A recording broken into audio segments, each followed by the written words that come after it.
Salam sejahtera Malaysia, denyut nadi suara rakyat bergema di channel ini. Terima kasih kerana bersama-sama dalam channel ini. Untuk mendapatkan berita terbaru setiap hari, sila tekan butang subscribe, like dan share.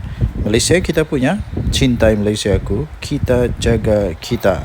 Sila tekan butang subscribe, like dan Salam sejahtera Malaysia, denyut nadi suara rakyat bergema di channel ini. Najib Razak kalah di mahkamah dan bakal bankrupt bersama dengan anak dia. Kesian Najib. Sudah jatuh di timpa tangga. Sudah jatuh di timpa tangga. Apa boleh buat, inilah kehidupan dia. Jadi mahkamah mengumumkan keputusan menolak permohonan Najib Razak dan anak untuk menangguhkan prosiding bankrupt. Kalau Najib bankrupt, anak dia bankrupt, dua-dua bankrupt, memang sudah punah segala harapan. Tidak ada lagi harapan. Jadi sebenarnya walaupun Najib Razak terlepas daripada mana-mana hukuman penjara kerana kes jenayah, pecah amanah, salah guna kuasa, pengubahan wang haram, tapi kalau dia kalah juga dalam kes kebankrupan ini, dia tetap tak ada apa-apa, tidak boleh bertanding, tidak boleh memegang jawatan, tidak boleh dan tidak boleh. Jadi sama juga kan. Mahkamah tolak permohonan Najib dan anak tangguh prosiding bankrupt. Sah, kalah lah ni. Sudah kalah di mahkamah. Mahkamah Tinggi pada hari ini telah menolak permohonan Datuk Seri Najib Tun Razak dan anak dia, iaitu Datuk Muhammad Nazifuddin, untuk menangguhkan prosiding kebankrupan terhadap mereka kerana dikatakan telah gagal untuk melunaskan tunggakan cukai masing-masing, iaitu 1.69 bilion ringgit Malaysia dan 37.6 juta. Bayangkan Najib mau bayar 1.69 bilion, mana dia mau cari itu? Mana dia mau cari? Perkara itu disahkan sendiri oleh peguam mereka, Muhammad Farhan Muhammad Syafi, ketika beliau ditemui oleh pemberita selepas prosiding yang berlangsung di dalam kamar. Permohonan hari ini adalah untuk menangguhkan prosiding kebankrupan bagi membolehkan pendengaran di Pesuruhjaya Khas Cukai Pendapatan berjalan dulu. Bagaimanapun, timbalan pendaftar iaitu Kamarul Aris Kamaluddin tidak membenarkan permohonan kami. Saya setuju, benda ni sudah cukup lama. Takkan ditunda lagi. Sampai bila mau selesai? Kalau rakyat Malaysia, rakyat biasa, adakah tunda begini? Kami akan mengemukakan rayuan, dia kata. Karena kata beliau sambil menambah bahawa setakat ini tiada pengisytiharan bankrupt dan hanya notis kebankrupan dikeluarkan kepada anak guamnya. Mau bankrupt lah itu. Kalau sudah ada notis, tidak lama sudahlah itu. Memang tidak lama sudahlah. Tapi harap-harap janganlah mufliskan. Kesian juga pada Najib kalau sudahlah dia masuk penjara, kena muflis lagi. Apalagi dia ada lepas tu, kesian. Memang sudah tiada. Okey. 16 Oktober 2023 yang lalu, Mahkamah Persekutuan telah memutuskan bahawa kedua-dua anak beranak itu perlu melunaskan cukai tertunggak selepas menolak rayuan untuk membatalkan keputusan Mahkamah Tinggi terhadap mereka. Najib dan anak lelakinya merayu terhadap keputusan Mahkamah Tinggi yang membenarkan permohonan daripada LSDN untuk memasukkan penghakiman terus. Maksudnya tidak ada terus, ada keputusan penghakiman terus dalam kes tunggakan cukai terhadap mereka. Penghakiman terus ini ialah apabila mahkamah memutuskan kes tertentu melalui hujahan tanpa mendengar keterangan daripada saksi dalam perbicaraan. Dua mahkamah tinggi telah membenarkan permohonan LSDN untuk memasukkan penghakiman terus bagi mendapatkan semula tunggakan cukai daripada Najib dan anak lelakinya bagi tempoh 2011 sampai 2017, maksudnya selama 6 tahun. Najib dan Muhammad Nazifuddin telah gagal dalam rayuan mereka di Mahkamah Rayuan pada September 2021 bagi mengenepikan penghakiman terus tersebut. Pada 10 Mei 2022, Mahkamah Persekutuan memberi kebenaran kepada mereka untuk meneruskan rayuan. Sekarang sudah kalah lagi, dah lama lagi bankrupt, habislah. Bayangkan 1,69 bilion. Benda tuh kalau boleh dapat semula oleh LSDN, bayangkan boleh berapa banyak dia boleh buat untuk kemajuan negara. Dan dari Suara Rakyat bergema di channel ini. Bye bye. Salam sejahtera Malaysia. Denyut nadi Suara Rakyat bergema di channel ini. Ini Muhyiddin dan Hadi Awang perlu jawab. Sanusi pun perlu jawab. Semua orang di dalam Perikatan Nasional, pembangkang perlu jawab. Kalau memang betul, soalan dia begini. Kalau memang betul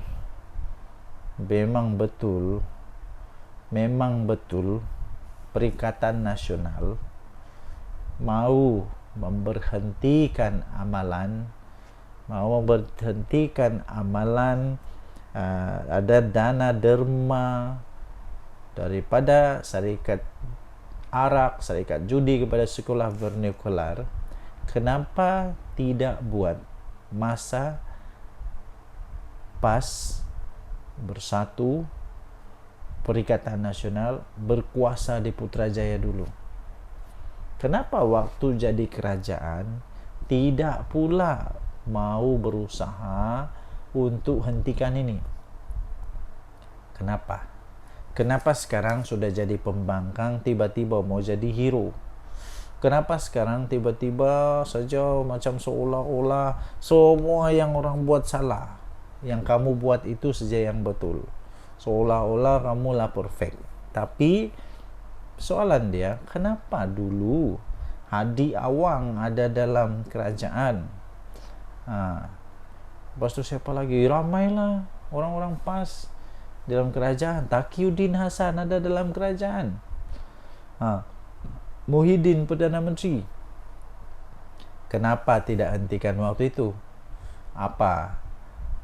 Derma ni baru bermula pada Perikatan Nasional saja kah? Jangan buat cerita, jangan buat fitnah, jangan buat benda bohong. Benda ni sudah pun berlaku sejak lama dulu. Sudah ada sejak lama dulu. Nah, waktu Barisan Nasional ada, waktu Perikatan Nasional ada tak ada? Ada juga. Habis kenapa Perikatan Nasional tidak berusaha kalau betul-betul? Ini menyebabkan kelihatan seperti Perikatan Nasional ini betul-betul parti yang menunggang saja, yang menjadikan isu-isu yang taklah isu sangat, bukan isu sekarang dijadikan isu sekarang. Isu dari dulu tiba-tiba seolah-olah muncul hanya pada sekarang. Begitu. Nah, jadi lebih baik berhentilah buat ini, sebab ini hanya menampakkan kamu seolah-olah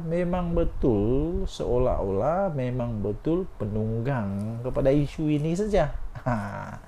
Lebih baiklah cari isu yang betul-betul ngam, isu yang dapat membangun negara, bukan isu yang tidak perlu pun dipolitikkan, dijadikan hal politik. Akhirnya perpecahan nanti bakal berlaku. Ini saya pikir ramai orang yang menghantar anak-anak ke sekolah Cina akan terguris hati, kerana hanya mereka yang faham apa situasi anak mereka di sana, apa situasi sekolah-sekolah vernikular ini. Jadi Anda tinggalkan komen apa pendapat Anda. Kenapa mereka tidak mahu untuk berusaha menghentikan pada waktu mereka berkuasa, jadi Perdana Menteri, jadi Menteri-Menteri, jadi macam-macam jadilah. Kenapa baru sekarang baru mau jadi hero? Tinggalkan komen. Denyut nadi Suara Rakyat bergema di channel ini. Jangan lupa tekan butang subscribe, like dan share. Bye bye. Salam sejahtera Malaysia. Denyut nadi Suara Rakyat bergema di channel ini. Okey, tuan-tuan dan puan-puan yang dihormati sekalian, isu sekarang yang paling panas di Malaysia adalah isu tentang dana syarikat arak kepada sekolah vernikular. Bisinglah seluruh dunia, bisinglah walaun tit, bisinglah semua. Tapi tahukah Anda, dana syarikat arak kepada sekolah vernikular ini sebenarnya diamalkan oleh kerajaan yang terdulu-dulu lagi pun, bukan daripada Pakatan Harapan. Jangan salah. Ini bukan berlaku pada Pakatan Harapan baru. Bukannya Datuk Seri Anwar Ibrahim DAP jadi kerajaan baru semua perkara ini ada, tak ada. Benda ni sudah ada sejak dari dulu lagi. Zaman Muhyiddin jadi Perdana Menteri ada. Zaman Hadi Awang di kerajaan ada. Zaman PAS dalam kerajaan ada. Jadi entah kenapa sekarang seolah-olah benda ni adalah benda yang dibawa dicipta oleh kerajaan Madani ini. Jangan, tak ada. Jangan pandai-pandai cipta fitnah. Naib Presiden UMNO Datuk Seri Muhammad Khalil Nordin menegaskan bahawa tiada yang tidak kena dengan tindakan sekolah vernakular menerima dana sumbangan syarikat minuman keras dan judi. Ini kerana katanya amalan itu sebenarnya sudah pun dilaksanakan sejak kerajaan terdahulu lagi, termasuk kerajaan yang diterajui oleh Barisan Nasional dan Perikatan Nasional. Inilah yang saya pelik nih. Bila waktu Perikatan Nasional semuanya tak ada dosa tau. Memang hebat betul. Seolah-olah memang perfect. Tapi waktu orang keluarlah ini haram lah apalah, semua benda keluar. Tapi zaman dia tak ada yang haram. Tegasnya, wang kerajaan yang diperolehi daripada hasil aktiviti perjudian dan arak tidak disumbangkan kepada masjid. Sebaliknya, ia akan disumbangkan kepada tokong dan sekolah vernakular. Jadi beliau berkata, soal syarikat arak, syarikat judi, menyumbang kepada sekolah vernakular ini sebenarnya itu sudah diamalkan daripada dulu lagi. Sebab kita berpendapat duit kerajaan hasil judi dan arak jangan kita guna untuk sumbang ke masjid. Jadi kita beri kepada tokong, kita beri kepada sekolah vernakular, dan itulah amalan yang diteruskan oleh kerajaan sekarang.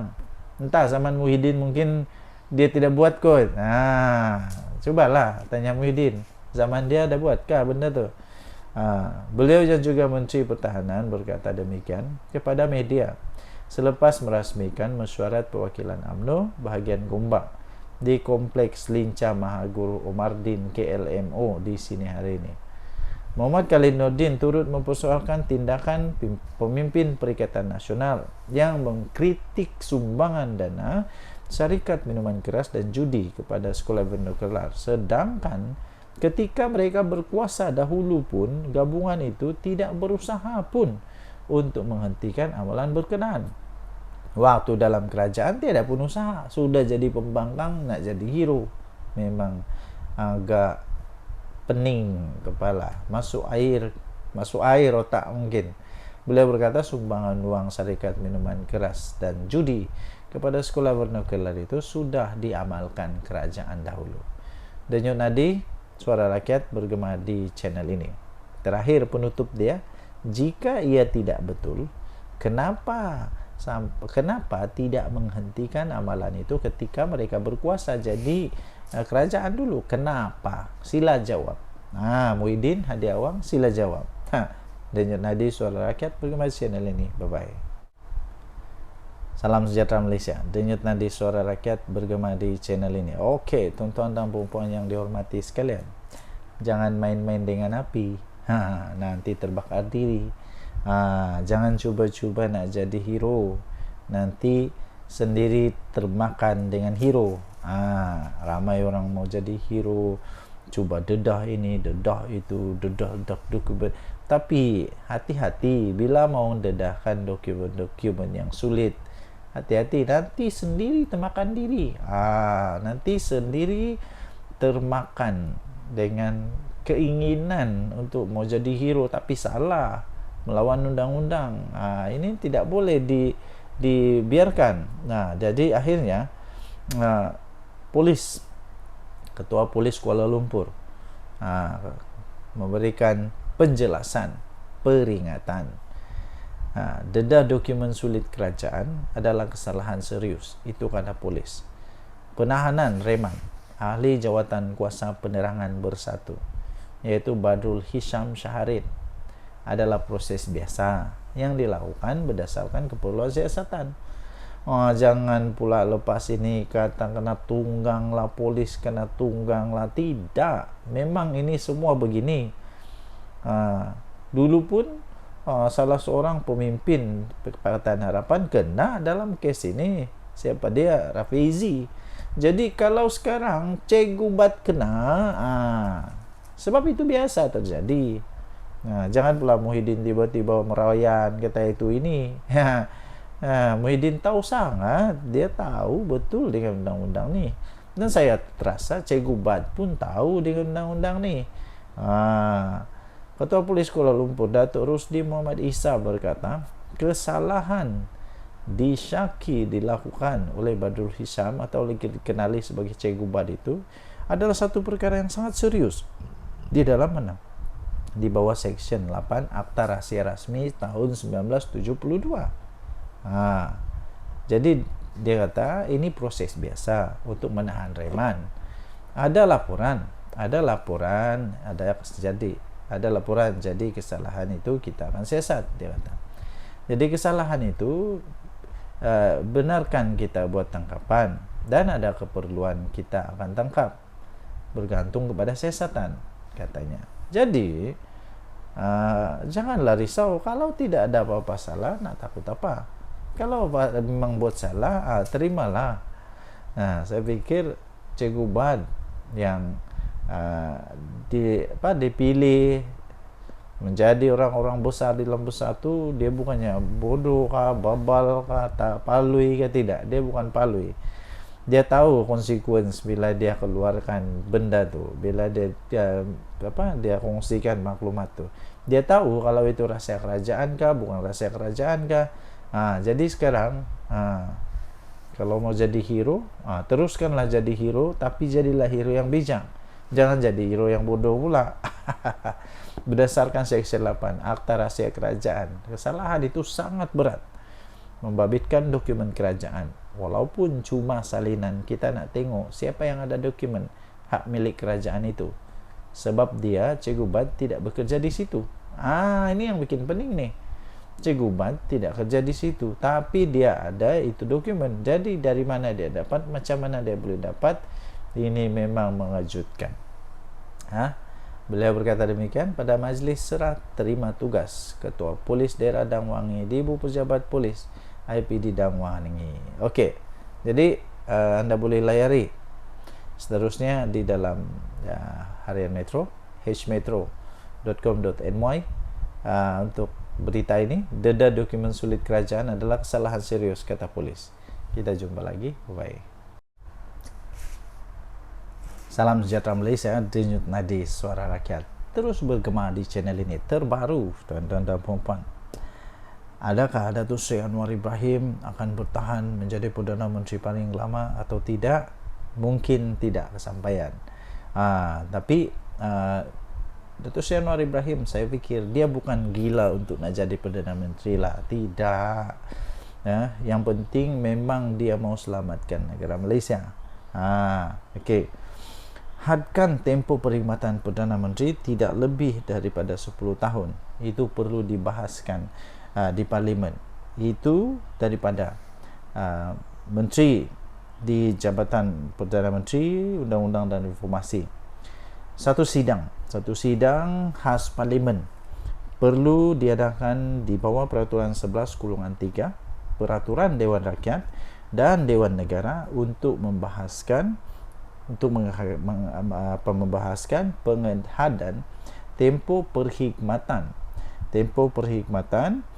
untuk Perdana Menteri yang tidak melebihi daripada 10 tahun sekiranya cadangan itu mau dilaksanakan. Menteri Jabatan Perdana Menteri, Undang-Undang dan Reformasi Institusi, iaitu Datuk Seri Azalina Osman Said berkata, peruntukan undang-undang berkenaan perlu untuk dibahaskan sekiranya cadangan itu mau dilaksanakan. Okey.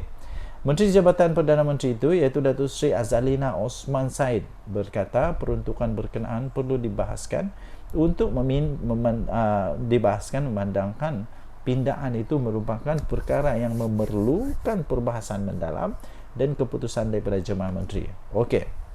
Jadi pada pendapat Anda, tuan-tuan dan puan yang dihormati sekalian, perlukah seorang Perdana Menteri, Datuk Seri Anwar Ibrahim kah selepas ini dan seterusnya untuk dihadkan kepada tidak melebihi 10 tahun sahaja?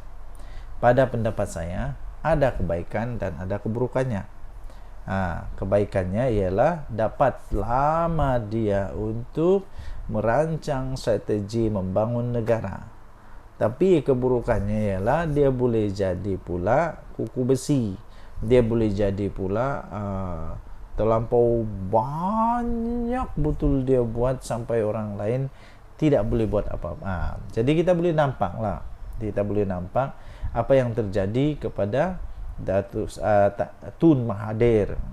Dia jadi Perdana Menteri paling lama tau. Paling lama. Kemudian Datuk Seri Anwar Ibrahim ganti setelah sepatutnya Datuk Seri Anwar Ibrahim patut ganti dia, tapi pun tidak ganti-ganti. Jadi perlukah? Kalau perlu untuk hadkan 10 tahun, maksudnya tidak ada pilihan untuk Datuk Seri Anwar Ibrahim, iaitu pada panggal kedua dia menjadi Perdana Menteri dan masuk panggal ketiga. Pada panggal ketiga dia wajib untuk diberhentikan ataupun berhenti daripada jadi Perdana Menteri. Tidak ada pilihan. Okey, jadi semua orang ada pendapat masing-masing, tapi pada pendapat saya neutral. Jadi pun okey, tak jadi pun okey, tiada masalah. Sebab Datuk Seri Anwar Ibrahim bukan pakcik saya. bukan pakcik saya, bukan makcik saya, bukan datuk saya, bukan. Jadi sama ada dia jadi Perdana Menteri atau tidak jadi Perdana Menteri, tidak ada apa-apa kelebihan kekurangan kepada saya. Yang penting, yang pasti, tugasnya untuk membangun negara, untuk menyelamatkan negara, untuk berusaha menjadikan negara ini lebih makmur, lebih selamat, lebih bahagia, lebih semua lebih yang terbaik lah dapat dilaksanakan. Kita jumpa lagi. Tinggalkan komen Anda. Bye bye.